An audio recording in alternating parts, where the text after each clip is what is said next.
All right, to start off this good news gospel conversation strategy, we need to go to God in prayer. I mean, that's the most important part of evangelism is prayer. I mean, even the disciples asked Jesus to teach us to pray. I mean, if I was a disciple, I'd be like, man, can you teach us how to like raise the dead or feed the multitudes or heal the blind? But they said, Lord, teach us to pray. And I think that's an important lesson for us. I mean, really, prayer is that air support we need when it comes to evangelism.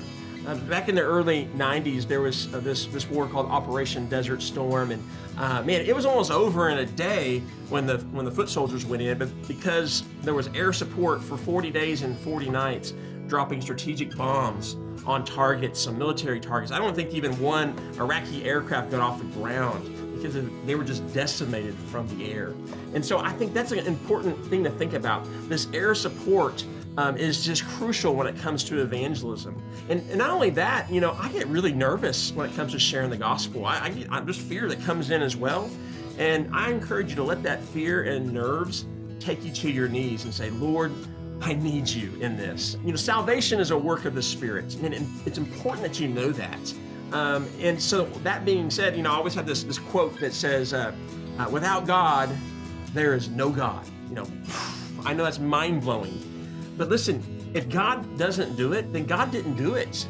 And so since salvation is the work of the Spirit, we want to go to God in prayer. So I want you to remember two things when it comes to prayer. We want to ask God to be involved in that person's life, in your life.